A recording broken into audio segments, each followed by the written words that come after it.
Climate ચેન્જના વધતા જતા પ્રશ્નોને લઈને ક્લાઇમેટ ચેન્જ ગ્રાન્ટ બાબતે અર્જુન મોઢવાડાનું નિવેદન સામે આવ્યું છે, જેમાં તેમણે કહ્યું કે દર વર્ષે ક્લાઇમેટ ચેન્જ વિભાગને ફાળવવામાં આવતી ગ્રાન્ટ વપરાતી નથી, તેમજ 2 વર્ષથી આ વિભાગને 900 કરોડની ગ્રાન્ટ ફાળવવામાં આવે છે, ત્યારે જૂની ગ્રાન્ટનો ઉપયોગ પણ થાય અને નવી ગ્રાન્ટ ફાળવવામાં આવે તેવી માંગ કરી છે. તેમજ તેમણે રામ મંદિર અંગે કહ્યું કે મંદિરને રાજકારણનો મુદ્દો ન બનાવીને નાનામાં નાના લોકોને લાભ મળે તેવો સંકલ્પ કરીએ.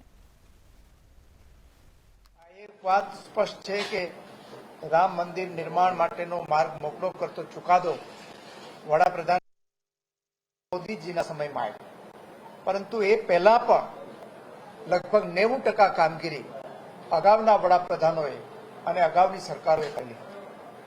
1949માં પહેલી વખત રામલલ્લાની મૂર્તિઓ આ જગ્યા ઉપર મૂકવામાં આવી. 1989ની અંદર આ મૂર્તિની પૂજા વિધિ શરૂ કરવામાં આવી.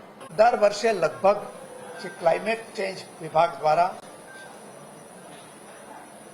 900 કરોડની આસપાસની ગ્રાન્ટ 2 વર્ષ સુધી સતત ફાળવવામાં આવી, પરંતુ કમનસીબે બંને વર્ષે એ ગ્રાન્ટ વણ વપરાયેલી, મોટા ભાગની ગ્રાન્ટ વણ વપરાયેલી હોય છે. એના કારણો જે દર્શાવવામાં આવ્યા છે એ ક્ષુલ્લક કારણો છે.